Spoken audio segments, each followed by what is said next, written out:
The family court judge looked me in the eye and said, "Mr. Parker, it's in the best interest of these children to be adopted by their stepfather. You've been absent from their lives for 2 years." But what the judge didn't know was that my absence wasn't voluntary. My ex-wife Lisa and her new husband Richard had been systematically destroying evidence of my attempts to see my kids. When I finally got access to the adoption paperwork through a DNA testing company, I discovered that someone had forged documents claiming I wasn't the biological father. That's when I realized this wasn't just a custody battle. It was an organized conspiracy to steal my children. My name is David Parker. I'm 41 years old, and this is the story of how my ex-wife, her wealthy new husband, and a corrupt family court judge conspired to illegally steal my parental rights, and how my forensic accounting background helped me expose the biggest family court fraud case in our state's history. Lisa and I divorced in 2019 after 12 years of marriage. We had 2 kids, Emma, 8, and Dylan, 6, and initially agreed on joint custody. I was a forensic accountant for a mid-sized firm in Denver, specialized in uncovering financial fraud and following paper trails. Lisa worked as a marketing coordinator. Divorce was relatively straightforward. We divided assets fairly and established joint custody where the kids would spend alternating weeks with each of us. For the first 6 months, the arrangement worked well. The problem started when Lisa met Richard Crawford at a charity fundraiser in early 2020. Richard was everything I wasn't: wealthy, socially connected, and completely available. He owned Crawford Development, a real estate company worth about $15 million. Within 3 months of meeting Richard, Lisa's attitude toward our custody arrangement began to change. She started making comments about stability and how the kids deserved better opportunities than I could provide. "David, Richard can give them things you never could. Private schools, music lessons, travel opportunities. Don't you want what's best for them?" I thought she was just excited about her new relationship. I didn't realize she was already planning to cut me out of the children's lives entirely. The changes started small. Instead of alternating weeks, Lisa suggested the kids stay with her during school weeks and come to me only on weekends. Then she started scheduling activities during my visitation times without consulting me. When I tried to enforce our custody agreement, Lisa would claim emergencies. Emma has a fever. Dylan has a school project due Monday. Every canceled visit was documented as evidence that I was an unreliable father. What I didn't understand was how methodically they were building a case against me. Richard had hired private investigators and family law specialists, all working to document my supposed failures as a parent. The most devastating part was watching my relationship with Emma and Dylan deteriorate. When I did see them, they were increasingly distant. I later learned that Lisa had been systematically poisoning them against me. "Daddy's too important for us now," Emma told me one day, obviously repeating something she'd heard. "Richard says real fathers don't miss their kids' activities." By mid-2020, my visitation had been reduced to every other weekend. By early 2021, even those weekends were frequently canceled. In February 2021, Lisa filed a motion claiming the children were showing distress during visits with me and requesting supervised visitation. She presented testimony from Dr. Amanda Richards, a child psychologist who had evaluated Emma, and Dylan. Dr. Richards testified that both children expressed anxiety about visiting me and felt unsafe in my apartment. She recommended supervised visits until I completed parenting classes. I was stunned. I had never shown any signs of anger or violence toward my children. But Dr. Richards' professional opinion carried weight with the court. The supervised visits were held at a family services center, with Margaret Walsh observing every interaction. Margaret wrote reports consistently painting me as disconnected from my children.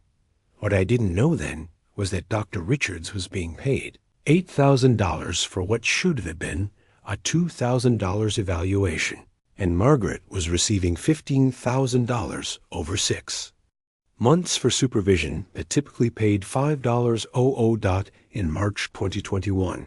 I received legal papers that shattered my world.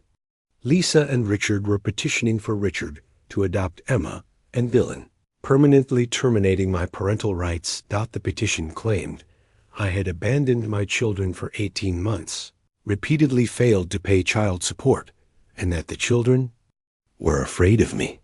It stated that Richard had been their de facto father.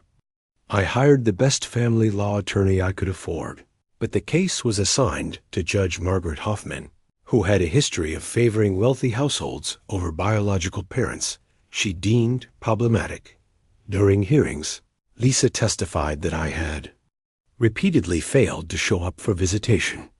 Richard testified about providing stability and how the children called him Dad. The most damaging testimony came from Dr. Richards. She testified that both children had expressed a preference to be adopted by Richard and showed anxiety when discussing me. According to her evaluation, Emma had said, "Richard is my real dad. Now, David just makes me sad." Judge Hoffman's ruling was swift and brutal. She found that I had abandoned my children and that the adoption was in their best interest. "Mr. Parker, your children deserve stability and consistency. Mr. Crawford has provided that. You have not. The adoption was approved. My parental rights were terminated. Legally, Emma and Dylan were no longer my children. Walking out of that courtroom was the lowest point of my life. But as a forensic accountant who had spent years uncovering financial fraud, I knew this level of systematic manipulation required planning, coordination, and money. Someone had orchestrated this entire process, and they had left a paper trail. Spent the next 6 months treating this like the complex fraud case it was. Using the same techniques I employed in corporate investigations, I began mapping financial relationships between all parties involved. What I found was a web of suspicious payments. Margaret Walsh had received $15,000 over 6 months, 3 times the normal rate.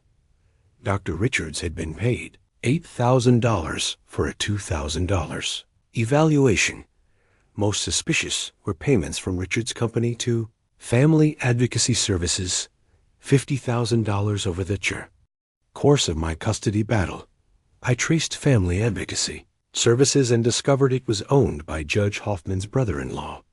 The company had no employees, no office, and no apparent purpose other than receiving payments from parties appearing before Judge Hoffman. But the smoking gun came when I verified the DNA evidence submitted during adoption proceedings. Someone had included test results claiming I wasn't Emma and Dylan's biological father. The problem was, I had never submitted DNA for testing. Someone had forged not only the test results, but also my signature on consent forms. I took my evidence to the FBI's white-collar crime unit. Agent Jennifer Walsh reviewed my documentation and was immediately interested.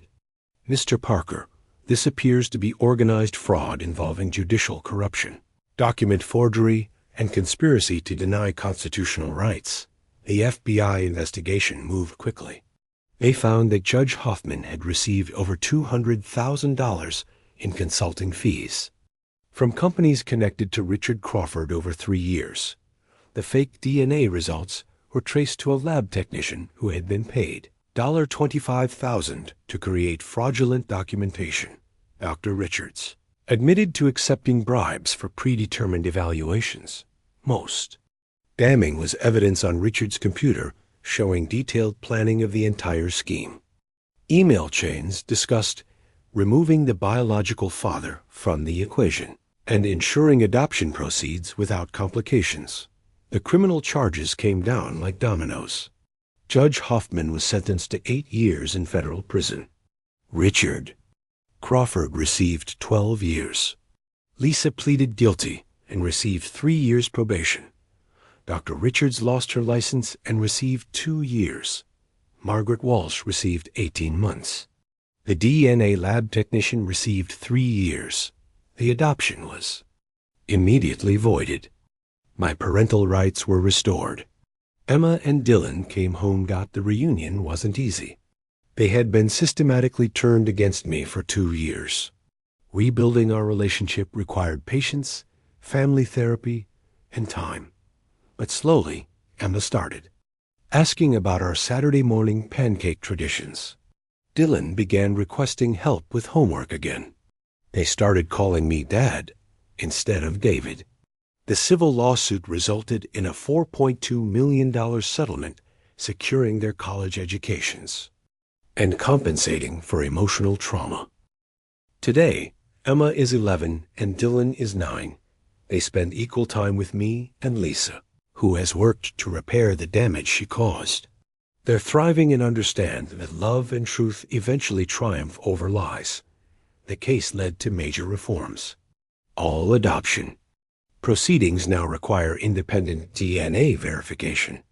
Court-appointed professionals must disclose financial relationships. Judge assignments are randomized. The FBI established a task force investigating family court corruption nationwide. 12 additional families received justice from reviewing Judge Hoffman's other cases. The most important lesson is that when someone with unlimited resources wants to destroy your family, they can manipulate even sacred institutions. But if you have the skills to follow the money and the persistence to demand justice, even the most sophisticated conspiracy will collapse. Emma asked me recently why some people do such terrible things. I told her that sometimes people confuse what they want with what's right. But that's why we always tell the truth and fight for what's important. My children are the most important thing in my life. No amount of money or corruption will ever change that.